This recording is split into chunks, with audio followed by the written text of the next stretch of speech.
Problem 4. We're supposed to find the graph y equals the cosine of x minus pi over 2. Let's look. We can find all these things. The amplitude of this graph is what's being multiplied out front. There's nothing except a 1 out there. The amplitude is 1. I haven't changed the basic graph of cosine as far as amplitude. The period comes in the argument. It's whatever is times x, 2 pi over that. The period is 2 pi. The period hasn't changed because there's a 1 here, and the period is 2 pi over omega, where it's omega times x. It's 1, 2 pi. Period hasn't changed. Vertical shift, there isn't one. There isn't one. I said 1, but and wrote 1, but there isn't one. It's 0, right? Plus what at the end? Nothing. There is a phase shift, right? It's the opposite of phi. Remember, this is omega x plus phi. It's the opposite of phi over omega. So negative of negative pi over 2 over 1, which is pi over 2. This thing's going to move pi over 2 to the right.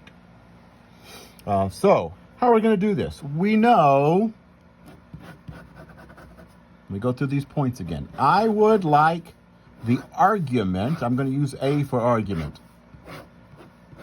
I would like the argument to be 0, pi over 2, pi, 3 pi over 2, and 2 pi. That's what I would want the argument to be. How do I get the argument to be that? Well, if this argument, if x minus pi over 2,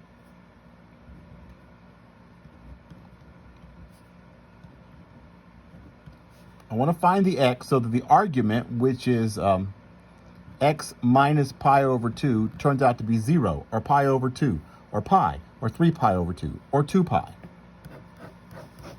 I want my argument to be that number. In other words, I want x minus pi over 2 to take on these values.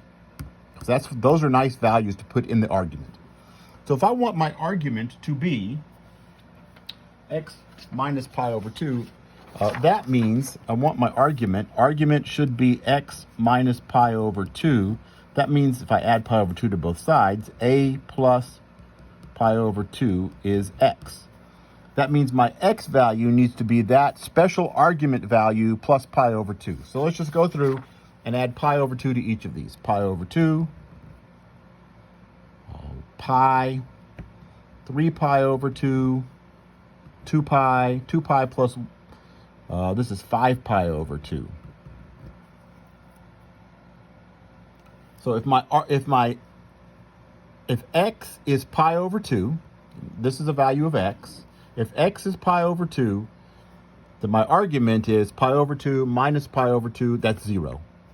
And if x is pi, my argument is pi minus pi over 2, that's pi over 2, 1/2 pi. 3/2 pi minus 1/2 pi is 1 pi. If my x turns out to be these values, then my argument inside will be those values.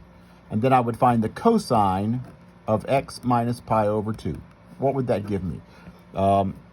Cosine of, I've fixed this so that these are my arguments. Cosine of 0 is 1. Cosine of pi over 2 is 0. Cosine of pi is negative 1. Cosine of 3 pi over 2. So if x is 2 pi, plug in 2 pi for x, then my argument, 2 pi minus pi over 2, is 3 pi over 2. And the cosine of that is 0. 2 pi. Put in 5 pi over 2 minus pi over 2 is 4 pi over 2, 2 pi. And that's it. That's y. Y is the cosine of x minus pi over 2. Let's plot those points. If x is pi over 2, y is 1.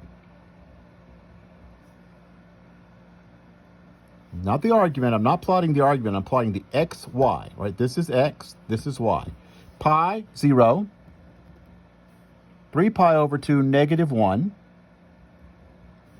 2 pi, 0. 5 pi over 2, 1. That's a 3 pi there. 5 pi over 2, 1. And it goes backwards. It would have been 0 here. It would have been -1 here. It would have been 0. It keeps going forward. It's going to come down to 0, then down to -1. So if I sketch all this,